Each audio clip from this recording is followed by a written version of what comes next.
from director Alexander Payne is the light drama set in the early 70s, The Holdovers. What are holdovers, would you say? That's what happens when movies do really well. They keep them in the theater for extra weeks. That's what they used to call it. The Holdovers is set in a small Massachusetts college in the early 70s, 1970 going into 1971, and it's about a group of kids at this school during Christmas break who don't have anywhere to go. Their parents aren't available to bring them back home. They live too far away. They can't go back home, so they have to basically stay on a closed campus with one teacher, one reluctant teacher played by Paul Giamatti, and the woman who's sort of the head of the kitchen staff, the cook, and the janitor. I guess so. It's like a skeleton crew, maintenance people who are there to make sure these kids are taken care of, and the kids don't want to be there, and it's a rambunctious group of kids, and Giamatti hates the kids, and the kids hate Giamatti, and a rollicking good time is had by all. So the trailer for this film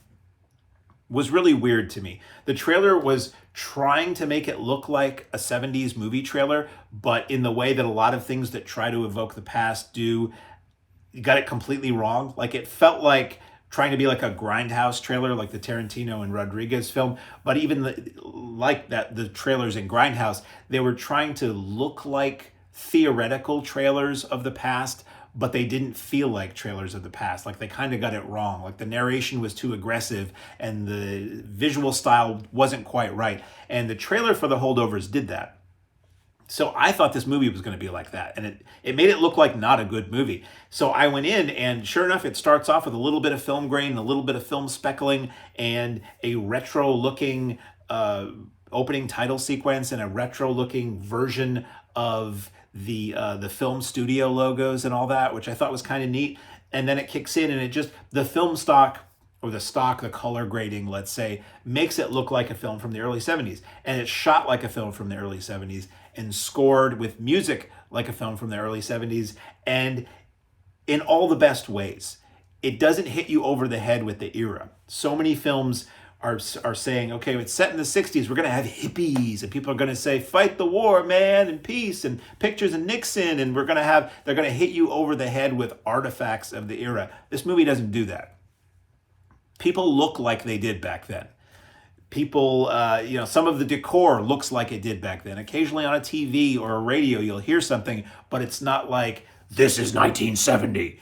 It's not Crazy Eddie. It's very low key, and I respected that. And the movie is very low key, and I respect that. It does have laughs, but it's mostly a drama. It's mostly a drama about this one student who is really unhappy and really kind of annoying and annoyed by everybody, and Giamatti, who is this stiff man who is obsessed with history and ancient civilizations and tries to equate everything with something that was said by the ancient Greeks and really doesn't fit in the world, having to get along with each other, or at least having to coexist with each other.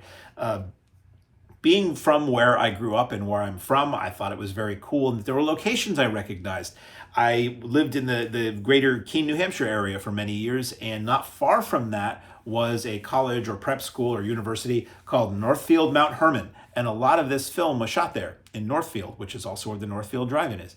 And I recognized that. And like any film, it uses exteriors from one place and interiors from another. And the reality it creates is an amalgam of multiple locations. A theater I love in Somerville, near Boston, the Somerville Theater is used as an interior. They're watching a film in the theater. They're watching Little Big Man in the theater.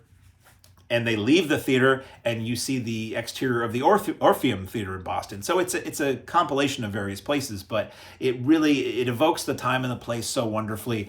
It is a realistic movie about people that we don't get a lot of anymore. That's the kind of thing when I'm sitting in the theater this week, seeing a lot of movies, and I see all the trailers, and everything just looks stupid. Everything is just big and overblown and dumb and trying to appeal to everybody, and nothing seems like it's really a normal movie for grown-ups anymore. And then you get something like The Holdovers, and that's what I'm talking about. Because I'm sitting watching all these trailers about lasers and CGI cats and ridiculousness and people falling off buildings on top of a giant inflatable banana. And then you have The Holdovers, which is just about people. People trying to get along. People trying to work through their stuff. People being people. And those are the kind of movies that I tend to enjoy almost more than anything now. I'll tell you, I love John Wick 4. I love a good Marvel movie. I love a good John Wick movie. I love a good horror movie. But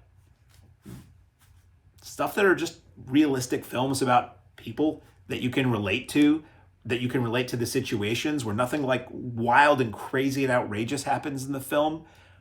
Those make a bigger impact for me these days than something with, lasers and universe sucking vortexes. So if you like normal movies about normal people, if you're a normal person who likes normal movies and you want to see a film that's, an hour and a half or 2 hours that'll kind of make you feel good at the end, make you feel like you went to another place, made you feel like a movie that maybe I guess Alexander Payne has said he wanted this movie to feel like a film from the 70s that nobody ever saw, like a lost 70s movie. This feels like that in all of the best ways.